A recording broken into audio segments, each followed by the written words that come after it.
Thanks for watching Afternoon Live. The winter blahs are very real, especially in the Northwest where we have many cloudy days, but sometimes those blahs become even more profound. Here to share more about seasonal affective disorder, we welcome back psychologist Dr. Leah Katz. It's so nice to see you. It's so nice to see you too. Thanks for having me. So remind us about what seasonal affective disorder looks like and how is it different from just kind of being down because the weather is not so great? Seasonal affective disorder is a type of depression that's seasonal. So it's it is what it sounds like. It's symptoms of depression that hit during a particular time of the year and then ease up a few months later. So the most common form of seasonal affective disorder is winter depression, and it hits late fall and tends to ease up into springtime. And it's depression, and the symptoms of it feel like a real depression. Are there certain symptoms to watch out for? Yeah, and so it's what we look out for with general depression. It's change in mood, feeling fatigued, low, withdrawn, sleeping more than usual, eating more than usual, maybe craving more sugary foods, losing focus. Yeah, I mean, those are kind of changes in not wanting to do things that you normally want to do, things like that. Do you find that people hope they can maybe just power through the season, kind of knowing maybe, well, in the spring or the summer I'll feel better, so I'll just wait this out, but there are interventions that we can help ourselves with? I think so. I think it's easier to minimize it because it is shorter lived. And I think generally we tend to downplay mental health concerns. And this is one of those times when that happens. So I think that it is important to validate if you're not feeling good, pay attention. And the thing with working with depression or seasonal depression is that there are some really effective interventions out there. So some of the few that we know about, but it's really good to name, are therapy. So if you find that you're struggling and you're having a hard time, therapy can be really helpful in just talking about what's hard and having somebody give you some tools and skills to work through it. Medication can be helpful if you're feeling like you're having persistent depression. And an interesting thing about seasonal depression, because it's related oftentimes to wintertime and shorter daytime and less daylight, is there's a form of therapy called light therapy, phototherapy, where we can actually get a little lamp that mimics the sunlight and we can kind of put it on the side, and that light goes in through our eyes, and that can actually really help with symptoms of depression. So that's another thing that people can look into if you're struggling, because it is hard when there's less daylight and we can feel more sluggish. Yeah. And is it helpful just to get outside if you can when we do have those moments of it's pretty cold out here right now, but we've seen some blue sky this week? Is it good to just get some fresh air when you can?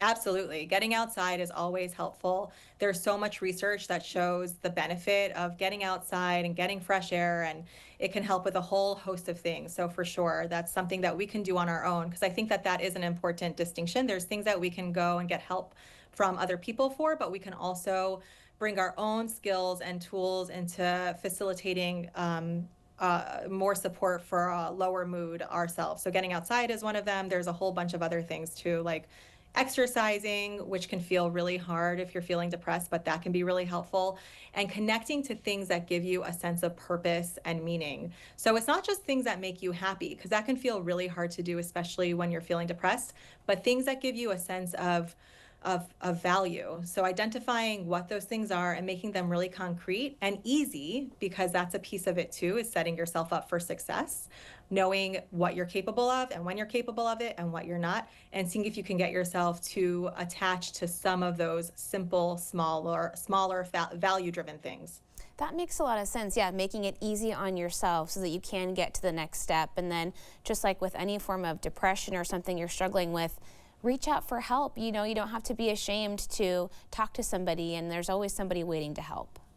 And I think that's an important reminder that we're so not alone with struggling with these different mental health struggles. Seasonal affective disorder affects a bunch of people, especially in climates that are cloudier and gloomier, and we see less sunshine.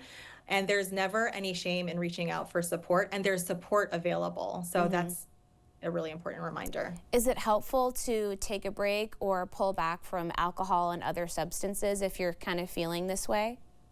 Definitely. That's one of those things that is important to monitor and make sure that you're not turning towards it as an escape, because that can just exacerbate the way that you're feeling, and certainly not, it acts like a Band-Aid. It doesn't ease the symptoms. It might help in the moment, but oftentimes escalates the way that we feel. And a lot of times you feel worse the next day, right? And then you've just not really Absolutely. helped yourself at all. What about things like big decisions, big life transitions that might be coming up? Those can be hard to navigate if you're not feeling your best. Yeah, and that's kind of what I was saying before too, with setting yourself up for success, knowing what you're capable of.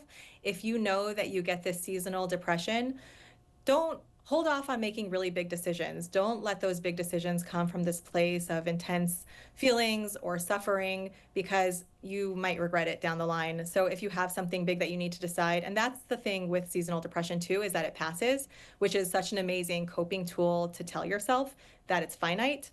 Hold off on those big decisions because if you're in a place where it's harder, you don't know how you'll feel about the decision you make down the line. Yeah, that makes a lot of sense. Well, it's just so encouraging to hear that there are simple things that we can try and do. And if we're still struggling, there's always help and resources out there too. Absolutely. Thank you so much. It was great to see you. It was so good to see you too. Thanks for having me. We'll see you soon. We'll have more information on our website at katu.com. We'll be right back with more Afternoon Live right after this.